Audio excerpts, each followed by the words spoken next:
Well, good morning. Today is Tuesday, and I am still on vacation, which is great. Vacation is a nice time to just be able to rest and reflect and think about life. I do want to share that Janelle and I spent this past this past weekend, or well, this past Thursday, Friday, on the farm. She grew up on a farm in Kentucky, which is very different from what I grew up in, but it was great. And we spent the night. We spent the night with her dad at her childhood home where she grew up, and that was the first time that that she's been able to take me home. No, after she had come out, so it was a big step for her dad, even though her dad is not completely on board and doesn't completely agree. We were able to be together, sort of, but we were able to go to the house together, and it was just great. We didn't sleep in the same bed, but her dad just agreed that he wanted to see her, and that meant, she would come with me, her wife, and he may not agree, but we still were able to make it work. So it's a small step. People can surprise you. I think of my own family. I think of my dad, who still is a little bit, let's just say not on board with exactly who I am, which is fine. But he has made steps. He's made steps in positive directions. I mean, he walked me down the aisle at our wedding. He may have been bitching and moaning the whole time, but he still was there. Even my aunt, who lives in Georgia, she showed up at my wedding, even though she didn't agree with it. So I think despite so much, we hear a lot about the bad that people do. I think people can rise up and surprise us. And so I share that because I was inspired. I was inspired, by this, and it gives me hope. So anyway, let's start with a little bit of Hunger Games. But first, let's have a prayer. Our Father, who art in heaven, hallowed be thy name. Thy kingdom come, thy will be done on earth as it is in heaven. Give us this day our daily bread, and forgive us our debts as we forgive our debtors. Lead us not into temptation, but deliver us from evil. For thine is the kingdom, and the power, and the glory forever. Amen. So, I said that pretty fast, didn't I? But anyway, but I do. I think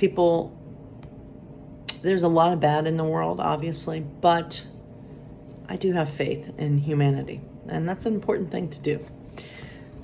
So speaking of humanity, and let's hear about Katniss and Peeta, and let's hear what's happening with them.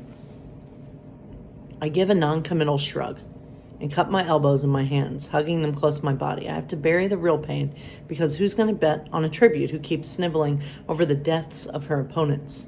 Rue was one thing. We were allies. She was so young, but no one will understand my sorrow at Thresh's murder. The words pull me up short. Murder. Thankfully, I didn't say it out loud. That's not going to win me any points in the arena. What do I say? What I do say is this. It's just, if we didn't win, I wanted Thresh to, because he let me go and because of Rue. Yeah, I know, Peeta said, but this means we're one step closer to District 12. He nudges a plate of food into my hands. Eat, it's still warm. I take a bite of the stew to show I really don't care, but it's like glue in my mouth and takes a lot of effort to swallow. It also means Cato will be back hunting us. And he's got supplies again, says Peeta. He'll be wounded, I bet. What makes you say that? Because Thresh would never have gone down without a fight. He's so strong. I mean, he was, and they were in his territory. Good. The more wounded Cato is, the better. I wonder how Foxface is making out. Oh, she's fine, I say peevishly. I'm still angry she thought of hiding in the cornucopia and I didn't. Probably be easier to catch Cato than her. Maybe they'll catch each other and we can just go home. But we better be extra careful about the watches. I dozed off a few times. Me too, I admit, but not tonight. We finish our food in silence, then Peeta offers to take the first watch. I burrow down in the sleeping bag next to him, pulling my hood up over my face to hide it from the cameras. I just need a few moments of privacy where I can let any emotion cross my face without being seen. Under the hood, I silently say goodbye to Thresh and thank him for my life. I promise to remember him, and if I can, do something to help his family and Rue's, if I win. Then I escape into sleep, comforted by a full belly and the steady warmth of Peeta beside me. When Peeta wakes me later, the first thing I register is the smell of goat cheese. He's holding out half a roll spread with the creamy white stuff and topped with apple slices. Don't be mad. I had to eat again. Here's your half. Oh, good, I say, immediately taking a huge bite. The strong, fatty cheese tastes just like the kind Prem makes. The apples are sweet and crunchy. We make goat cheese and apple tart at the bakery. Bet that's expensive.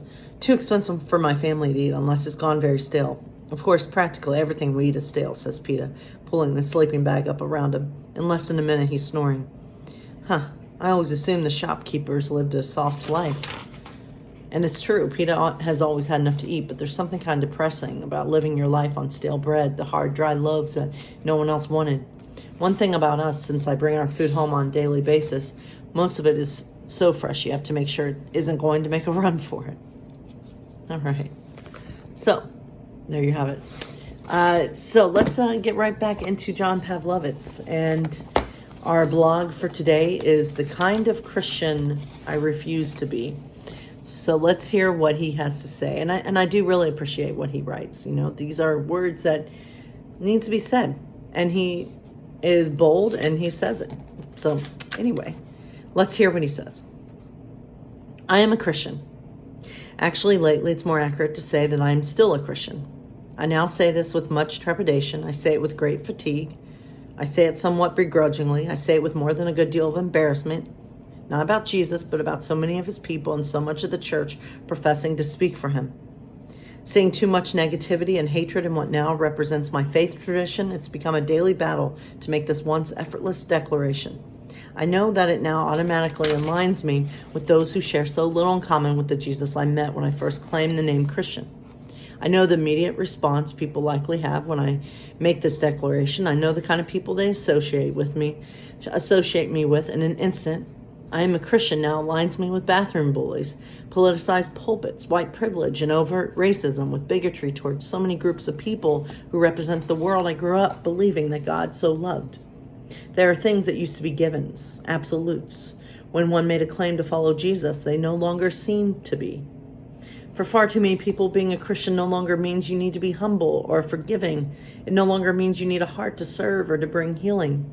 It no longer requires compassion or mercy or benevolence. It no longer requires you to turn the other cheek or to love your enemies or to take the lowest place or to love your neighbor as yourself. It no longer requires Jesus. And so the choices are to abandon the idea of claiming Christ altogether, to avoid being deemed hateful by association in the eyes of so much of the watching world, or to reclaim the name Christian so that it once again replicates the love of Jesus in the world. I'm trying to do the latter. Yes, I am a Christian, but there is a Christian I refuse to be. I refuse to be a Christian who lives in fear of people who look or speak or worship differently than I do. I refuse to be a Christian who believes that God blesses America more than God so loves the world. I refuse to be a Christian who can't find the beauty and truth in religious traditions other than my own. I refuse to be a Christian who uses the Bible to perpetuate individual or systematic bigotry, racism, or sexism. I refuse to be a Christian who treasures allegiance to a flag or a country or a political party above emulating Jesus. I refuse to be a Christian who is reluctant to call out the words of hateful preachers, venomous politicians, and mean-spirited pew sitters in the name of keeping ceremonial Christian unity. I refuse to be a Christian who tolerates a global church where all people are not openly welcomed, fully celebrated, and equally cared for. I refuse to be a Christian who always speaks with holy war rhetoric about an encroaching enemy horde that must be rallied against and defeated. I refuse to be a Christian who is generous with damnation and stingy with grace.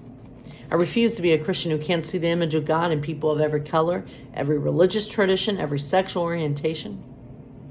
I refuse to be a Christian who demands that others believe what I believe or live as I live or profess what I profess. I refuse to be a Christian who sees the world in a hopeless downward spiral and can only condemn it or withdraw from it.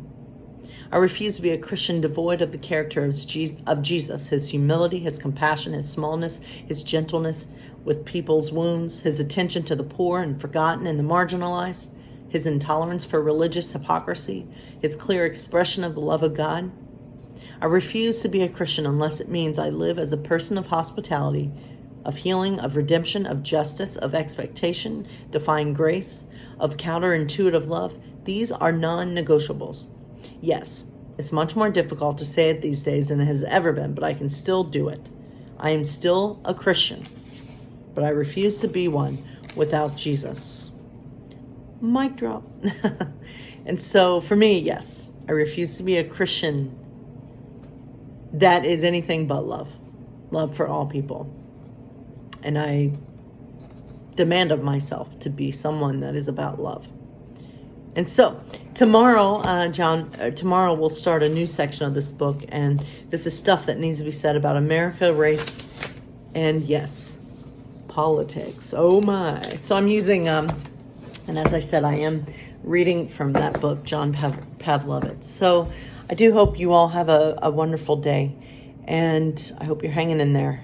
I know these are very difficult times, but I hope that you're finding ways to find joy and find hope. And I leave you with this. I thought I would share just, I shared a little bit about Janelle's dad and my dad, and just, and some of my family that, have surprised us. And yeah, people can surprise you. And I just, actually, I wasn't going to say anything else but that. I don't know why I said I'd leave you with this. But I want you to remember that. Remember that people can surprise you. People can show up for you, and maybe not in the way that you would prefer, but they still continue to show up. Although Janelle's dad may not be completely on board with who she is. I mean, hell, some of my family's still not on board with me, but they still continue to love me and support me. And that's the way I see it with Janelle's dad.